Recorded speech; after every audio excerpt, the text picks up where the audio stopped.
Thank you very much. Thank you for the invitation. Good afternoon, everyone. I have no financial disclosures. What we want to do the next 25 minutes or so is discuss patient preparation and the MR protocols for imaging of various uterine conditions. I'm going to go to how do I report a GYN MRI with specific reporting tips and pearls and pitfalls. We're going to review the added value of MRI on treatment selection and planning of patients with both benign and malignant uterine conditions. And as I go through some of the cases, I'm going to highlight a few pearls and pitfalls of MRI imaging. Just starting with the technique, we use both 1.5 Tesla and 3 Tesla scanners, either a pelvic or if you have a cardiac phase coil, that's also excellent. We ask the patient to empty their bladder prior to their examination because what you want is a semi-full bladder by the time you start acquiring the images. We used to ask them to fast for 6 hours, but now we give the antiperistaltic agent. In the US, glucagon. In Europe, you can give both glucagon and Buscopan. We don't use any vaginal gel, and that is, in my opinion, optional.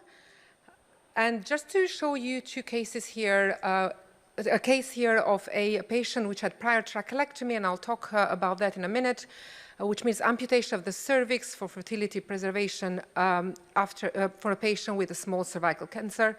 You can see here, before giving antiperistaltic, there's a lot of movement mainly due to the small bowel getting here into the recess.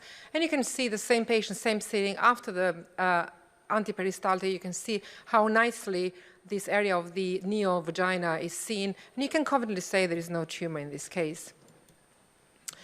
So what planes do we use for the uterus? We start with large field of view axial T1 weighted images. We want to look at the para-aortic region, especially for in case of malignancy, as well as in the case of uterine anomalies. You want to make sure that both kidneys are present. Then we do the high-resolution T2 weighted images on the sagittal, axial, and coronal plane, especially for the benign conditions. For uterine anomalies, we use the long axis, so parallel to the plane of the uterine cavity, or a short axis in case of endometrial cancer, which is perpendicular to the plane of the uterine cavity, and I'm going to illustrate those planes to you in a minute.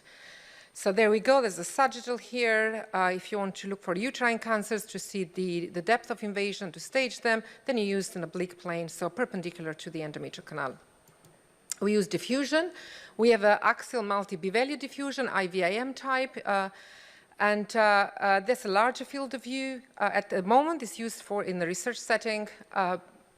We also do sagittal and axial oblique to match the T2 weighted images with 3 b-values.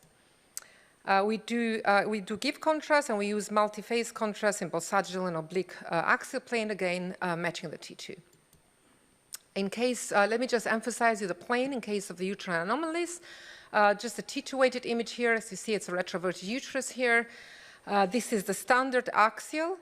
And you can see here, yes, you probably even can diagnose here septate uterus. However, you need to do a little bit more than that. You need to measure the length of the septum here. It'll be much more accurate if you really did use a coronal plane here, true coronal to the uterus, so the oblique plane. As you can see in this case here, you can nicely measure the septum and describe the composition of the septum. When it comes to the cervix, again, you need a large field of view axial T1 weighted images to look at the para-aortic region for lymphadenopathy. The high-resolution images, you really don't need the coronal in this case, or at least we don't do the coronal in this case. We do sagittal and axial. In this case, the short axis plane is to the cervix, so perpendicular to the cervix. And here you go. There is a sagittal image here with the tumor into the posterior cervix here. And if you do the oblique plane, so perpendicular to the tumor or to the cervical canal, you have these oblique axial planes, which allow you to actually look at the depth of myometrial invasion, cervical stroma invasion very nicely. We keep the same parameters for all uterine malignancies. So again, diffusion, IVIM on the large field of view, and then sagittal axial oblique on a short field of view with multiple b-values. And then we did give contrast on both sagittal and oblique planes to measure the T2 weighted images. So in a way, you sort of keep some of the sequences the same, but you vary according to the clinical questions to the condition. So you try to sort of personalize a little bit the protocol on the pathology you're looking at. So just to re-emphasize that oblique plane, it has to be true oblique to the tumor, so perpendicular to the tumor. This is a case of a very large tumor, so dumbbell-shaped tumor endocervical. This is the case came from another hospital. You can see the sagittal here. That is the axial to the pelvis rather than to the cervix. I wouldn't fault anybody for calling that a parametrial invasion. You can see the stroma is preserved here. You can see there is no stroma here with tumor, almost with no stroma between the interface between the tumor and the fat. However, the surgeon did say that, well, I think that the tumor is it's free and we don't detect any parametrial invasion. And actually, if you look at the axial oblique case images perpendicular to the tumor, you can see exactly what they mean, and they're absolutely right. You can see that the stroma is absolutely intact, and the tumor is just confined into the cervical canal, although being a large tumor. So how do I report a GYN MRI? First of all, and that's sort of a mental check you do, I'm sure, on everyday basis when you read, you check that all the sequences are available for reporting. Sometimes, you know, the tech might forget to push a sequence through to PACS. I check the quality of the images, and we have a very nice tool now that we give both positive and sort of more critical feedback to the technicians on the quality of the images. Then you need to look at the need for extra sequences or planes, especially if you're supervising your studies. If you work on a small center, then you can supervise the studies. If you're looking for endometriomas or dermoids, or if you saw something high signal intensity on T1 weighted images, then you can ask for the T1 fat set images. And I'm sure you'll hear more in the next talk about this. You make sure the planes are correct. For the GYN malignancies or uterine anomalies, and you also check that the upper abdominal images are there for both the para-aortic region for the lymph nodes and also presence of kidneys. And if you actually supervise your studies, maybe you can get away without giving contrast in certain conditions, and I'm going to reiterate that. But if you actually have a lot of scanners spread out, like we do have along New York and New Jersey, then you probably are better off of actually having a standard protocol which is followed, because you can't really, you know, supervise every single study. But in a small setting, that is actually doable. So before starting to actually dictate your report, you need to know indications for the MRI, and they are obviously automatically populated, but we sort of tailor them accordingly, because there is more information probably on the medical record. What is the intended treatment? Because then you have to mention certain things which pertain to a certain treatment, and we'll go through that in detail. Age of the patient is very important, so is the menopausal status, phase of menstrual cycle, as well as the use of oral contraceptive. And that's really important. Like this case here, you can see that was actually a patient who had an MRI of the spine for back pain, and the person reported it was a neuroradiologist a few years back now, and they thought the uterus was really abnormal. They got worried about the possibility of a sarcoma. But actually, this is a classic appearance of somebody with a long-term oral contraceptive when you actually have a lot of endometrial and inner myometrium junction zone atrophy and the globular myometrium. So, you know, once you know the pitfall, then you can easily sort it out. And that was actually the case when the patient was asked. You have to ask for use of hormone replacement therapy, because you have different thresholds for endometrial thickness, and then, of course, the risk of polyps and endometrial cancer. And, of course, any pertinent OB/GYN history. State the indication for the exam, describe the sequences used, and this pretty much in our hospital actually comes automatically, so we don't actually need to do that. You have to adapt it if you gave antiperistaltis or not, just to make sure you're accurate. In the uterus, presence, positional orientation, you have to really state that. Size and 3D. It's very important because sometimes they decide on the approach. Endometrial thickness, obviously, comment on the junction zone if it's thickened or not, presence of adenomyosis, and comment on the cervix. Ovaries, obviously, presence, size. We don't usually measure ovaries unless they're abnormal, and then you have to give measurements. But otherwise, you know, the ovaries appear normal, no adnexal masses will actually suffice. And just a word on free fluid, because we overuse the word ascites all the time. If there is a small amount of fluid in the pelvis, especially in the patient's premenopausal, you don't have to say there is ascites present. Ascites has got a pathological connotation, means that it's actually malignant cells, so, or due to, I'm non-malignant, but due to a pathology. So I use free fluid in my report. Uterine anomalies, again, presence, position, orientation, configuration, size of the uterus. If septated, you must state if it's complete or partial, muscular or fibrous or both, and the length of the fibrous part, and we saw that case already. If unicornuate, you have to state if there is a rudimentary horn, if it's communicating or not, and if there is active endometrium within a horn, and that's important. And again, I'll show you a case because it really is crucial when you plan the treatment. And for the ovaries, we just went through that. But in the case of uterine anomalies, there is a strong association with polycystic ovaries, so you have to mention them when you think they have a polycystic configuration. And of course, unicornuate uterus has a high association with endometriosis and hematosalpinx, so again, you have to mention that on your report. And again, if the kidneys are present, absence, or the duplex system.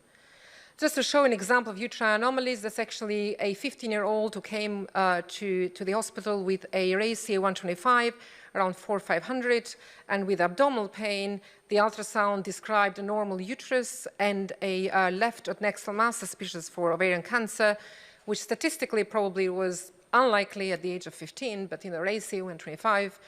So we did an MRI. So you can see this is a classic appearance of a unicornuate uterus with a banana shape, cavity, and then you can see the other cavity, which is a non-communicating, and there is blood products. You can see on T1 fat cell image, you can see these hematosalpinx here. So that's what we said, and what they do, they go in and actually they resect this horn, and of course there was no evidence of malignancy. Just put everything into the context: the age, the symptoms, and as well as the imaging appearances. Leiomyomas and adenomyosis, I've grouped them together in the interest of time. Again, you mentioned the size of the uterus, the junctions on thickness, obviously for adenomyosis, presence, size, and position of leiomyomas. This is important for treatment planning. Is there a compression of adjacent structures, type of degeneration, as well as any suspicious features? And I'm going to give you an example of that. And obviously, you got to comment about the ovaries. If a case is planned for uterine artery embolization, you have to comment on the vasculature. Is there an ovarian uterine artery anastomosis or not? That is really important for treatment planning. And of course, presence of hydronephrosis, which doesn't mean that that's a sign of leiomyosarcoma, because large leiomyomas can cause hydronephrosis. Now, moving to the uterine malignancies, it's been a really long way, especially in the US, to actually try to and accept MRI as one of the ways to evaluate extent of tumor in endometrial cancer. I'm not using the word staging because it gets some of the clinicians a little bit too anxious if we say we can stage it with MRI, but actually we can. So, and finally, NCCN, this is the 2017, just out of the press, it does recognize the role of MRI in several sort of indications, and that's quite a lot of achievement from the imaging community to establish the origin of the tumor, endometrial versus endocervical, when you have an endometrioid cancer pathology. Definitely for fertility sparing, and I'm going to show you an example of that.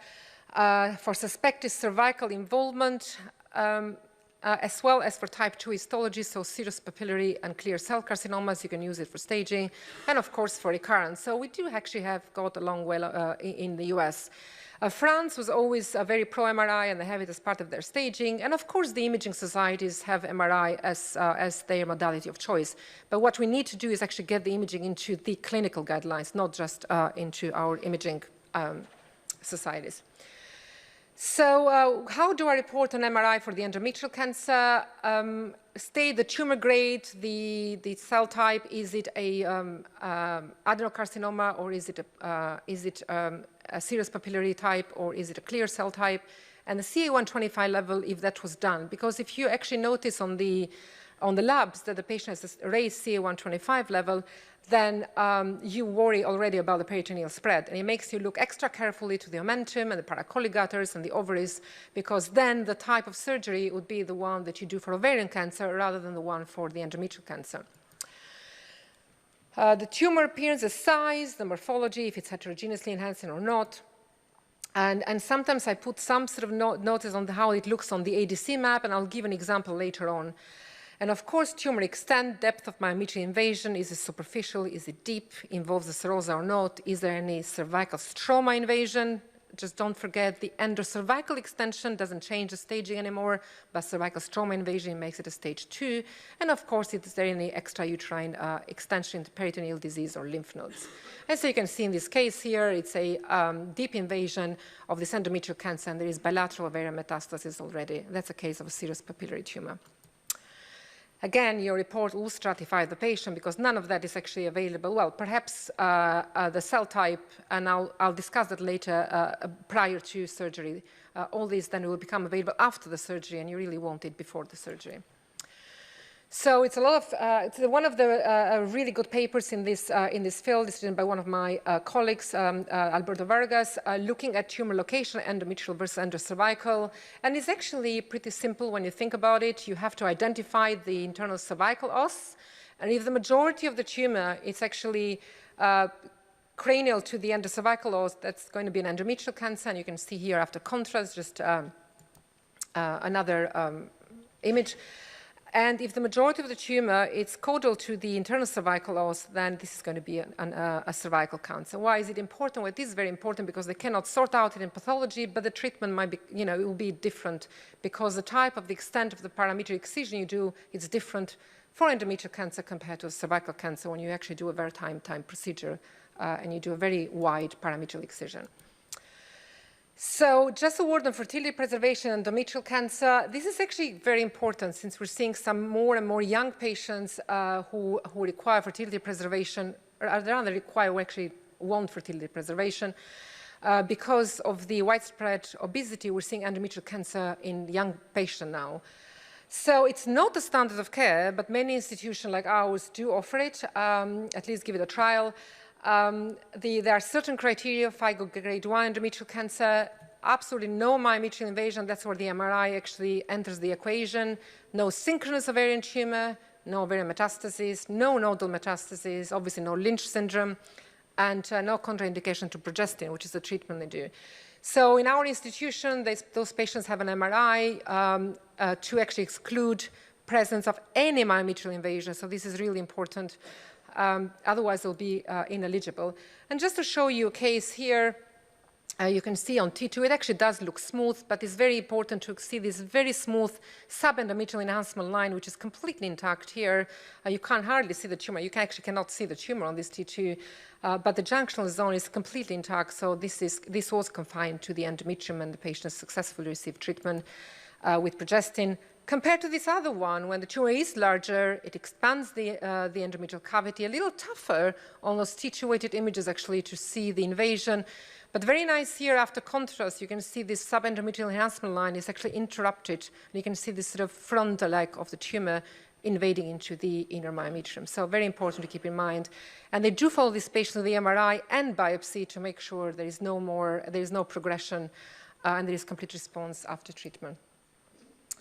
There are several staging considerations one has to take into account in endometrial cancer. The majority of patients are actually stage 1 diagnosis. It's very important the depth of myometrial invasion because if you actually have a deep myometrial invasion case with a grade 3 or a type 2 cancer, serous papillary endometrial or clear cell, your chance of para-aortic lymph node metastasis goes from 4% up to 6% to actually 40%. So this is how important the myometrial invasion is. So is it easy? Well, nothing is easy, but now we have a lot of tools, so you can use both, all three, T2, diffusion, and dynamic multiphase contrast enhancement, and there is a lot of literature on that. And if you look at various studies, they propose a combination of one or the other, but basically both diffusion and DCE probably perform equally with a little bit better diffusion in this meta-analysis. And actually, I am a strong believer that if you did supervise your endometrial cancer staging on your MR scanners and you got nice diffusion-weighted images, you really don't need to give contrast. But if you don't supervise them, then it's better off to actually give contrast because you don't know if the diffusion images are actually good enough. There's been some very elegant work done by one of my colleagues, Stéphanie Nougaret from Montpellier, looking actually at tumor volumetry and also the volumetry of the ADC as well. She showed that if the ratio between the tumor and the uterus volume was less than 25%, then there is no myometrial invasion. But if it was more than 50%, all cases had deep myometrial invasion. So that can be potentially actually applied, and you can do it in your scanners, and it does give quite a lot of information to the clinicians. Just a couple of stages for the as examples. This is a case of endometrial cancer, again on T2. It's a little tough. Maybe you can say, well, it's definitely not outer myometrium, and maybe it's really irregular. Maybe you've lost a little bit of junctional zone here posteriorly. After the contrast, just remember the tumor is of low signal intensity, no enhancement. It enhances less than the adjacent myometrium. And you can see on the ADC map here, on the diffusion weighted here, it's bright and will be dark on the ADC. I'll show an example in a minute. What I want to point out here is this bright area, which I've seen it called before a myometrial invasion. This is just peritumoral inflammation. It's a very, very nice paper from our Japanese colleagues here, and I encourage you to read because it is a pitfall that you'll encounter very frequently. So again, peritumoral enhancement is an inflammation. It's actually not deep myometrial invasion. Just to show you the type of images you can actually get, this is a 1.5 Tesla, just really standard. And you can see a large endometrial tumor here invades a little bit more than 50%, probably on the sagittal. Nice to have those really perfect obliques because you can see here in both T2, contrast, diffusion, and ADC maps that the tumor does invade into the outer myometrium. Again, if you get this quality of diffusion, you can actually cross the contrast and save some time and money in the scanner. Cervical stroma invasion, I think contrast does have some value when it comes to cervical stroma invasion. And so, the diffusion actually can do the same. You can see this is a tumor here which extends into endocervical canal. On T2 it's a little tough. Is it actually invading or is it just pushing the cervical stroma to the back? Much easier here on these post-contrast images. You can see tumor is infiltrating, kind of eating out into the cervical stroma posteriorly, and that was indeed cervical stroma invasion. Very, very important because those patients have vaginal brachytherapy after their surgery. So you can counsel a patient before actually they start their treatment. Just to give you many phases of sort of stage 3A, at this point, you probably don't need anything beyond the T2 anatomical images. This large tumor, obviously, the serosa is gone here. You can see the tumor is outside the uterine contour. This is a case of a septate uterus with a small adenomyoma in the septum, just to spice the case up. But that's an endometrial tumor here with the tumor growing into both fallopian tube and the ovary. So definitely, that's easy on the T2. That's another case here with tumor with a match in the ovary. That's the primary endometrial cancer here. And then it's tumor walking into this fallopian tube, which is distended with tumor. It can be subtle. So I think diffusion does have a role here. And this is a case of serous papillary adenocarcinoma. So you can see there is deep myometrial invasion. It's actually less than what one thinks on T2, but still was deep at pathology. If you look at the T2s, you really wouldn't think anything on the anexa here on the left, but on diffusion-weighted images, it's hard to ignore this bright spot here, and you can fuse the images. That usually does help to actually promote the modality, especially with the surgeons and the oncologists, because it's like nice colored pictures, and that's what we're supposed to do as radiologists. And you can go back, I can see the anexa here. You can see there is a really indistinct area. We called it because the serous papillary was very strict to diffusion, and the CA125 was high, and indeed it was an 8 millimeter deposit in the surface of the left ovary anexa. So that's a very nice case given to me by my colleague and friend, Professor Togashi from Kyoto. A large endometrial cancer, obviously invading the cervical stroma here. There is a little tumor sort of nodule in the serosa there, so definitely a 3A. Any vagina involvement, really hard to say on those T2-weighted images, but then you fuse them with diffusion-weighted images, and it's just, even retrospectively, I don't think, maybe with the eye of faith, you can see that part here, but, this lower vagina here, I wouldn't have picked it up on a T2-weighted. So I think diffusion is excellent when it comes to really small lesions, and like drop lesions in the anexa, in the cervix. So I suggest using that because it's quick. as well. So endometrial cancer aggressiveness, there's been a lot of literature on that, on diffusion-weighted images. There is some contradictory sort of evidence, but by and large, I think there is now sort of some consensus that there's a difference between grade 1 and grade 3, but there's no difference in grade 2 and grade 3 endometrial cancer. And actually, there is a nice talk in tomorrow morning's session at 8 o'clock on looking at different ways of looking at tumor aggressivity on endometrial cancer.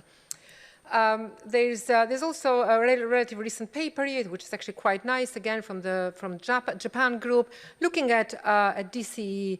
And again, there is indication here that you can actually predict the type of endometrial cancer, type 1 versus type 2, grade 3 serous papillary and clear cell, using the dynamic contrast analysis as well. And just to point out this very nice case given to me by my colleague, Professor Anwar Padani from Mount Vernon in London. And we actually see that not very infrequent now. This is, as you can see there, this is the diffusion B0, B500, and ADC, and the fused images. I just want you to appreciate that there is different shades of gray in this ADC.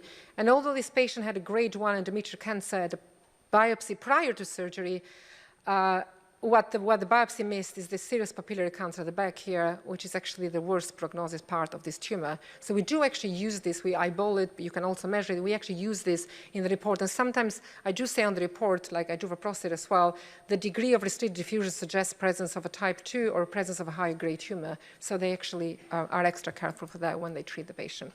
Very quick on leiomyosarcomas.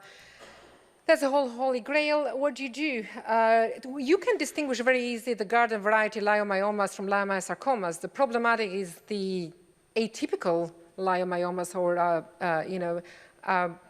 cellular leiomyomas from leiomyosarcomas. And there is some elegant work done by my colleague here, Dr. Lachman, in combining certain features as described here, the nodular tumor borders, T2 dark areas, hemorrhage on T1, as well as central necrosis. And if you combine, if you have 3 or more features present, that actually you have a very high sensitivity and specificity to actually diagnose it. So you really have to get all the information together in order to achieve that. Diffusion, there has been some recent work there. The problem is there is always overlap in the ADC values. So I think we need to do a little bit more work on diffusion in order to actually use it effectively for this purpose. Just moving to the last part on cervical cancer, what are the MRI indications? Well, origin of the tumor, we already covered that. Selection of fertility sparing, and I'm going to spend a minute on this. Evaluation of parametrial invasion, that's the key question. Oh, I'm sorry. Radiotherapy planning and follow-up, and of course, evaluation of tumor recurrence. And finally, the suitability for pelvic exenteration, or like we call it now, pelvic reconstruction. So what does the MRI report say? Again, tumor grade, cell type, FIGO stage, you've got to state it, if it's available, tumor appearance, and tumor extent, parametrial invasion, hydronephrosis, vaginal, bladder, rectal invasion, of course, metastases, and lymph nodes. So these are the criteria for trachelectomy, which means amputation of the cervix, a little bit of upper vagina, and the lower cervix, and the lower uterine segment. And you have to accurately measure the distance. So, and again, this is some nice work done by Dr. Lachman here. If there is, you have to measure distance between the tumor and the internal cervical os. You can see here is very close to, definitely less than a centimeter. On the other case here is more than a centimeter. This case did not have trachelectomy, unsuitable. This case is suitable because the tumor is more than a centimeter from the os. Parametrial invasion, when it's subtle, it's more difficult. Obviously, when it's a big tumor, it's more difficult because it's adjacent stromal edema. And an intact low-intensity stromal ring will gives you a high negative predictive value for excluding parametrial invasion. This is a small tumor. You can see this lip of tumor here outside. Does the diffusion help? It does increase your confidence. You can see this sort of little bit of tumor going out into the parametria, and you can see there on the fused images, this patient had surgery because she had ulcerative colitis, so she couldn't have radiotherapy, and indeed she had parametrial invasion on the right. This is gross parametrial invasion. You can see there, there is spiculated tumor to parametrial interface. Here there is tumor, frank tumor, or soft tissue extension into the parametria, and then encasement of the periuterine vessels. Then we got into the advanced disease, and with this case, I'm going to illustrate all stages of the disease. And again, when it comes to this stage, you really don't need probably diffusion or contrast. It's just so advanced, and luckily we don't see them that often. But you can see here 3A, stage 3A vagina, lower vagina. Hydronephrosis is stage 3B, and you can see there bladder invasion is a stage 4A. And you can combine, of course, diffusion and fuse your images. And there's a small note here, which you can't say much on the ADC alone or the fused images, but you go back to the T2 and you can see this node is round, and it's on the side of the parametrial invasion, which makes it highly suspicious for metastasis, and indeed it was. So with 1 second left, this is my last slide. So take-home points.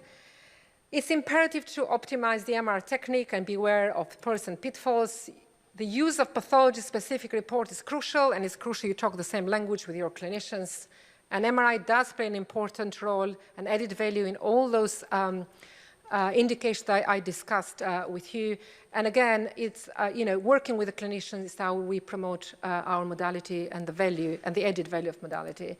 I just want to thank my super team here, Dr. Vargas, Nugara, and Dr. Lachman for just making my work fun. Thank you very much.